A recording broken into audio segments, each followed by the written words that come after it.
चीज को देखता है। टेट्रामोरस, मेरा ख्याल है कि अगर आप इससे पहले आप नहीं जानते होंगे, अब आप गैलरी से देखें कि टेट्रामोरस के फिगर्स हमारे चर्च में मौजूद हैं। और आपको शायद ये नहीं पता कि ये फरिश्तेगान की आला किस्म है। ये फरिश्ते हैं टेट्रामोरस, और इनको क्रोबीम कहते हैं। 99 ज़बूर, यहोवा राजा करता है कुल लोक मनावन दर, और क्रोबीम ने बैठा है कमरे जमीन कर, और क्रोबियों के साथ उड़ना खुदा के तक को मंसूब किया जाता है। अगर हम इन हवाला जात पर गौर करें तो 18वें ज़बूर में लिखा है, तब जमीन हिल गई और काम हुई, पहाड़ों की बुनियादों ने चुभश खाई और हिल गई, इसलिए कि वो गजबनाक हुआ। उसके नजरों से धुआं उठा, उसके मुंह से आग निकलकर भस्म करने लगी, कोयले उससे दहक उठे। उसने आसमानों को भी झुका दिया और नीचे उतर आया। उसके पांव तले गहरी तारीकी थी। वो करोबी पर सवार होकर उड़ा, बल्कि वो तेजी से हवा के पास पर उड़ा। वो करोबी पर सवार होकर उड़ा। अब खुदा के तक को उड़ने के लिए हम क्रोबियों के साथ मंसूब करते हैं। जहाँ पर खुदा की हजूरी है, जहाँ पर खुदा का विजन है, जहाँ पर खुदा है, वहाँ पर ये फरिश्तेगान मौजूद है। इसके अलावा और फरिश्तेगान भी हैं जो अलग अलग किस्म के हैं। और यहाँ पर हम यशायाह से हेल्प लेंगे। यशायाह 6 बाब में कहता है, 6 बाब की पहली आयत में, जिस साल में उजिया बादशाह ने वफात पाई, मैंने खुदावंद को एक बड़ी बुलंदी पर मुझे तख्त पर बैठे देखा, और उसके लिबास के दामन से हैकल मामूल हो गई। उसके आसपास सराफीम खड़े थे, जिनमें से हर एक के 6 बाजू थे, और हर एक 2 से अपना मुंह ढांकता था, और 2 से पाँव, 2 से उड़ता था। और एक ने दूसरे को पुकारा और कहा, कदूस कदूस कदूस रब्बुल फाश है, सारी जमीन उसके जलाल से मामूल है। और पुकारने वाले की आवाज के जोर से आसमानों की बुनियादें हिल गई और मकान धुएं से भर गया। तब मैं बोल उठा कि मुझ पर अफसोस, मैं तो बर्बाद हुआ, क्योंकि मेरे होंठ नापाक हैं और नीचे सब लोगों में बसता हूँ, क्योंकि मेरी आंखों ने बादशाह रब्बुल फाश को देखा। उस वक्त सराफीम में से एक सुलगा हुआ कोयला जो उसने दस्ते पनाह से मज़बा पर से उठा लिया, अपने हाथ में लेकर उड़ता हुआ मेरे पास आया, और उसने मेरे मुंह को छुआ, कहा, देख, इसने तेरे लबों को छुआ, बस तेरी बदकिरदारी दूर हुई, तेरे गुनाह का कफारा हुआ। अब ये एक और किस्म हमें नजर आती है। इनके कितने पर हैं? 6 पर हैं, 6 पर हैं। और इनका नाम क्या है? सराफीम। क्या है जी? पहले जो 4 जानदार है उनका नाम क्या है? क्रोबीम। सबका दवा से क्रोबीम। और दूसरी किस्म का सराफीम। क्रोबीम के 4 पर 4 चेहरे और अंदर बाहर आंखें ही आंखें। और ये जो सराफीम है, इनके 6 पर हैं। 2 से अपने चेहरे पर ढांकते हैं, 2 से पांव और 2 से उड़ते हैं, और इंतहाई पावरफुल, इंतहाई ताकतवर ये फरिश्तेगान है। ये सराफीम, ये 2 फरिश्तेगान जो हैं, ये खुदा की पाक हजूरी और उसके जलाल के साथ हर वक्त हर जगह। और इनका काम क्या है? इनका काम है हर वक्त कहना, कदूस कदूस कदूस रब्बुल फाश, खुदा जो था, जो है, जो आने वाला है, अल्फा और ओमेगा, इब्तिदा और इंतहा। ये कदूसियत का नारा लगाते हैं, ये तस्लीस का नारा लगाते रहते हैं। 3 दफा ये कदूस कदूस पुकारते हैं। और मुकाशवा की किताब कहती है कि ये बगैर आराम लिए हुए दिन और रात कदूस कदूस कहते हैं। खुदावंद रब्बुल फाश, खुदावंद लश्करों का खुदा, जमीन और आसमान उसके जलाल से मामूल है। ये फरिश्तेगान खुदा के पाक मुकद्दस फरिश्तेगान खुदा के साथ रहते हैं। और फिर बहुत से लोगों का ख्याल है, बहुत से थियोलॉजियन भी कहते हैं कि फरिश्तेगान के पर नहीं होते। अब ये बड़ी अजीब बात है। फरिश्तों का उड़ना जो है वो बड़ों से मंसूब किया जाता है। अब जिब्राइल की बात है कि खुदा का मैसेंजर फरिश्ता है, जिब्राइल को खुदा का मैसेंजर फरिश्ता है, और मीकाईल जो है खुदा का फाइटर फरिश्ता है, जो खुदा की फौजों का जरनैल है। दानिएल की किताब में जब हम पढ़ते हैं, दानिएल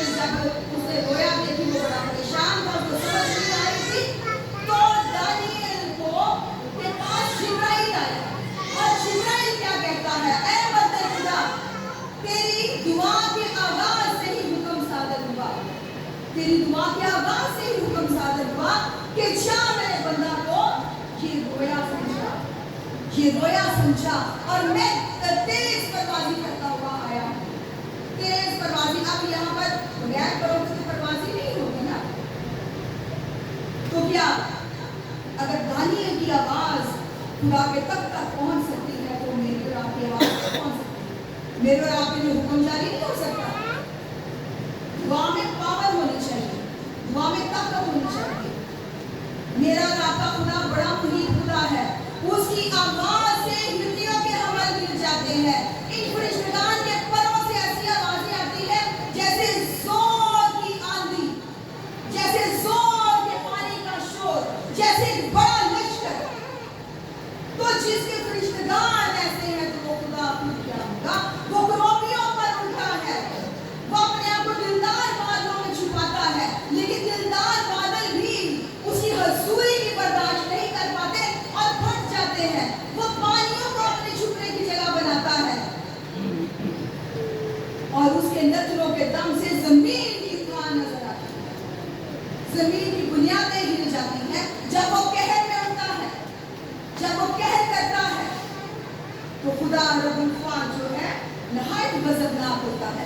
और याद रखें कि जब खुदा की हजूरी का बयान होता है तो बिजलियां, आवाज़ और गरजे, ये खास फोर्सेस हैं, ये खास ताकतें हैं जो खुदा की हजूरी का बयान करती हैं। अगर हम यशायाह की, अगर हम एलिय्याह के बारे में पढ़े तो एलिय्याह जब खुदा को मिलने के लिए, खुदा जब एलिय्याह को मिलने के लिए आया तो जब खुदा ने आना था उससे पहले बड़े जोर की आंधी आई, फिर जोरदार ज़लज़ला आया, फिर वही आसमानी बिजलियां और गरजे, और फिर खुदा हल्की सी आवाज के साथ उसे हमकलाम होता है। और एलिय्याह ने अपना मुंह छुपा लिया, उसे बर्दाश्त ना हुआ। पाक-तरीन मकाम में जब काहिर आज़म साल में एक बार कुर्बानी गुज़राने के लिए जाता था ना, ये मैं पहले भी बयान कर चुकी हूँ, अमर साहब भी बयान कर चुके हैं कि पाक-तरीन मकाम में अहद का संदूक पड़ा होता था और उस पर खुदा का जलाल रहता था, उसके ऊपर करोबी बने हुए थे और सरदार काहिन जो था उसके गले में रस्सी बांधी जाती थी, घंटियां बांधी जाती थी। अगर इसकी जिंदगी में कोई गुनाह है तो कहीं ये अंदर मारना, अगर मार जाए तो फिर किसी की मजाल और जुर्रत नहीं होती थी कि वो अंदर जाकर उसको उठा।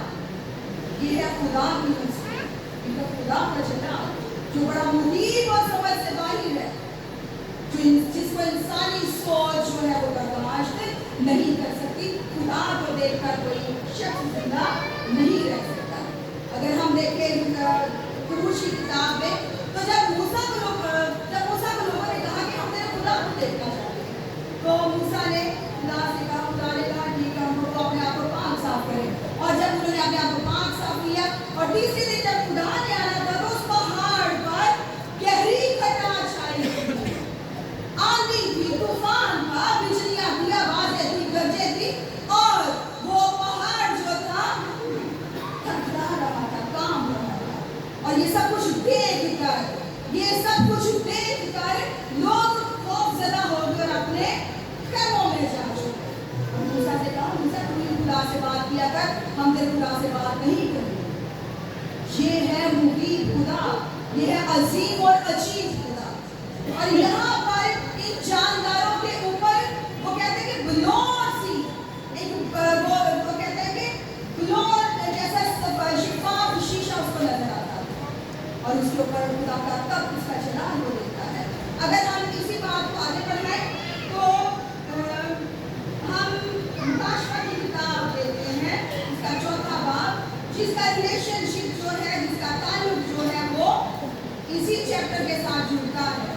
और इसी में यूहन्ना जो है क्रिसमस के जजीरा में बैठा है, खुदा का कलाम सुनाने की वजह से, खुदा का कलाम फैलाने की वजह से, यीशु मसीह की खुशखबरी की वजह से यूहन्ना वहाँ पर मौजूद है। यूहन्ना की बॉडी वहाँ पर है, यूहन्ना मरा नहीं, लेकिन वो मुकम्मल तौर पर पाक रूह के कंट्रोल में है और उसको तीसरे आसमान पर उठा लिया गया। वो कहता है कि फिर मैंने आसमान पर एक दरवाजा खुला हुआ और जिसको मैंने प्रेषित जिंदगी की आवाज के साथ अपने साथ बातें करते सुना था, वही फरमाता है यहाँ ऊपर आजा, मैं तुझे वो बातें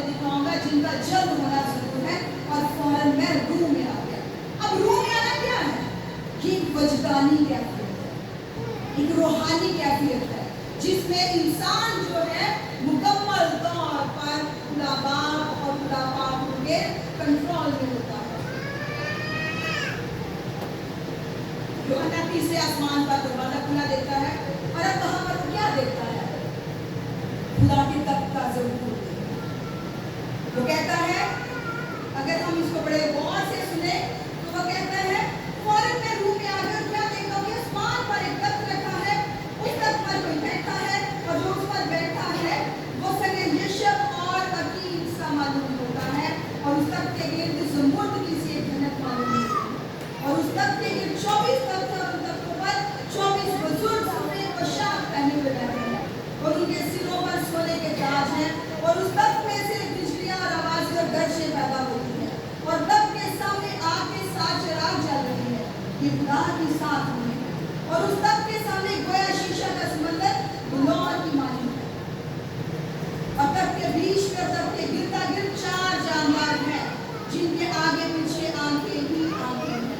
पहला जानवर बब्बर की मानिंद है, दूसरा जानवर बछड़े की मानिंद और तीसरे जानवर का चेहरा इंसान का सा, चौथा जानवर जो है उड़ते हुए उकाब की मानिंद है। वही आगे कैटरामर जिनका ज़हूर हम थोड़ा देख रहे थे, यूहन्ना यहाँ पर मुफस्सल बयान करता है, यूहन्ना यहाँ पर तफसील बयान करता है और यूहन्ना यहाँ पर खुदा के तख्त को भी बयान करता है कि वो क्या देखता है? खुदा के तख्त का ज़हूर देखता है और वहाँ वो कहता है कि मैं देखता हूँ कि तख्त पर कोई बैठा है और जो बैठा है वो सगे यशब और अकीम सा मालूम होता है।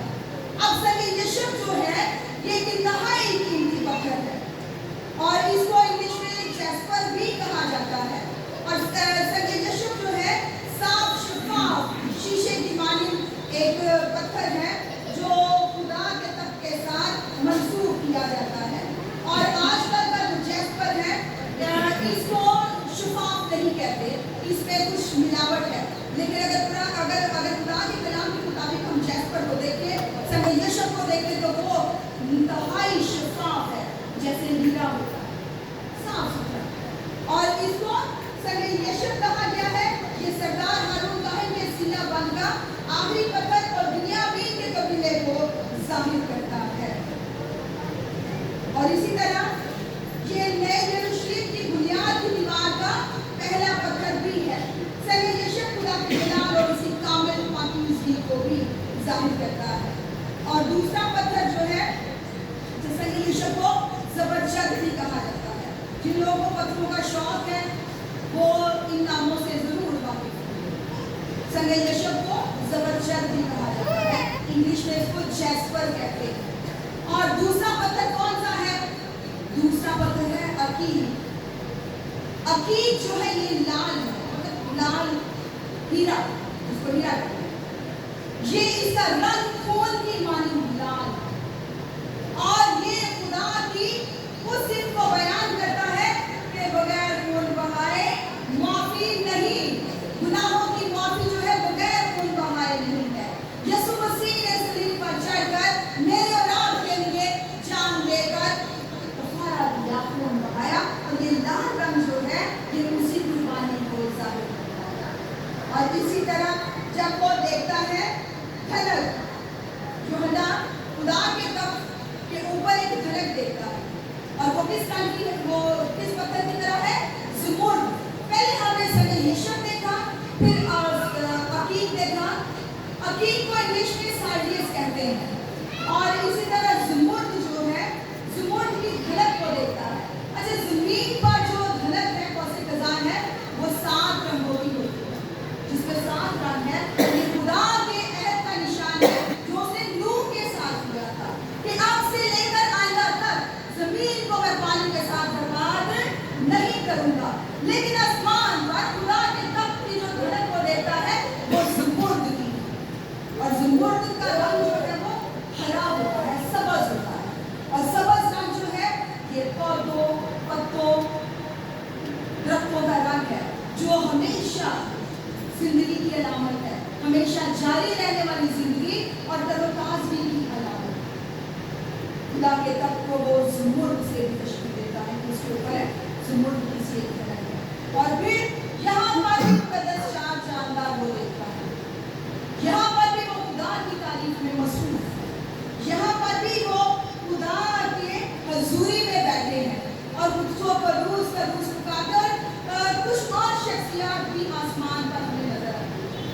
اگر اس کا ہم مفصل مطالعہ کریں نا چوتھے باب کا تو 24 بزرگوں کا بیان بھی ہمیں ملتا ہے. جب یہ جاندار اس کو قدوس قدوس کہتے ہیں, اس کی تعریف کرتے ہیں, اس کی تعظیم کرتے ہیں, تو دائرے میں بیٹھے ہوئے جو خدا کے گردا گرد 24 بزرگ بیٹھے ہوئے اگر تختوں پر ان کے سروں پر سونے کے تاج ہے, وہ اپنے جو تاج ہے وہ خدا کی حضوری میں پیش کر دیں گے, کہیں گے کہ تو ہی عزت اور تو ہی تمجید, عزت اور قدرت کے لائق ہے. ان بزرگوں کے بارے میں بہت سے ابہام ہیں. بہت سے لوگ کہتے ہیں کہ یہ بنی اسرائیل کے 12 قبیلوں کے بزرگ ہیں اور 12 یسوع مسیح کے رسول ہیں, لیکن ایسا نہیں. اس کی ایک سالڈ ریزن ہے. اب یوحنا جب یہ مفصل مکاشفہ دیکھ رہا ہے, ریولیشن دیکھ رہا ہے, تو یوحنا زندہ ہے. یوحنا مرا نہیں. اگر وہ مرا ہو, اگر وہ زندہ ہے تو وہاں پر ایک تخت جو ہے وہ خالی ہونا چاہیے, لیکن وہاں پر کوئی تخت بھی خالی نہیں. یہ وہ مقدس ہونے ہیں جن کا انصاف ہے, یہ وہ مقدس ہونے ہیں جن کو تاج مل چکے ہیں, یہ وہ بزرگ ہے جو خدا کی حضوری میں. خدا یسوع مسیح فرماتے ہیں جس نے مجھے دیکھا اس کے باپ کو دیکھا. خدا باپ کو دیکھا تو زندہ نہیں رہ سکتا. ہمارا خدا بڑا عظیم اور مجید خدا ہے, ہماری سوچ سے بھی باہر. خدا کا جب خدا کا روح کا جب کنٹرول ہوتا ہے, انسان اپنے اختیار میں نہیں رہتا. خدا کا روح جب انسان کو ٹچ کرتا ہے آپ اپنے اختیار میں. بہت سے لوگوں کے ساتھ شاید یہ تجربہ ہوگا, میرے ساتھ بھی کل ہوا, لیکن میں اس تجربے کو دیکھ کر بہت حیران ہوں. تو جن لوگوں نے یہ مفصل تجربہ کیا تو ان کی حالت کیسے ہوتی ہے؟ اپنے آپ کو خدا کے سپرد کریں. وہ آپ کو عجائبات دکھائے گا, وہ آپ کو ویژن دکھائے گا, رویا دکھائے گا.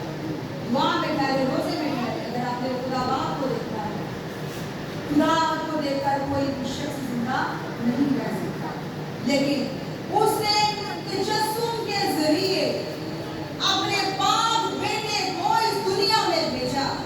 وہ رابطہ جو باغ عدن میں خدا کا اور انسان کا ٹوٹ گیا تھا. خدا باغ عدن میں آدم اور حوا کے ساتھ ایک ایسی آواز میں بات کرتا ہے جو اس کو سمجھتی. خدا کی رفاقت میں وہ لوگ رہتے تھے, وہ رفاقت ٹوٹ گئی, اور وہ رفاقت جب ٹوٹ گئی تو اس کی بحالی بغیر خون بہائے نہیں تھی. اور مسیح یسوع نے جو اس کا کلمہ ہے, جو اس کا تجسم ہے, اس نے جسم اختیار کیا اور ہم لوگوں کے درمیان رہا. ہمارے لیے اس نے اپنے آپ کو حقیر اور مردود کر دیا. ہمارے لیے اس کے منہ پر تھوکا گیا, ہمارے لیے اس کو کانٹوں کا تاج پہنایا گیا, اس نے کوڑے کھائے. اس کے بدن کا ایک ایک قطرہ, اس کے لہو کا ایک ایک قطرہ جس کے بدن سے باہر نکل گیا, وہ ہمارا کفارہ ہوا. اور جب اس نے پکار کر صلیب پر کہا کہ تمام ہوا, تو ہیکل کا پردہ جو تھا اوپر سے نیچے تک پھٹ گیا. اوپر سے نیچے تک پھٹنے کا مطلب یہ کہ خدا باپ کے ساتھ جو ہماری جدائی تھی, اب آسمان سے ہی اس جدائی کو ختم کر دیا گیا. اب ہم مسیح یسوع کے وسیلے سے خدا کو باپ کہہ سکتے ہیں. ہم اس کے لیے پالک بیٹے ہیں, ہم شاہی کاہنوں کا فرقہ ہیں. کسی قوم کے پاس یہ جرأت نہیں, کسی قوم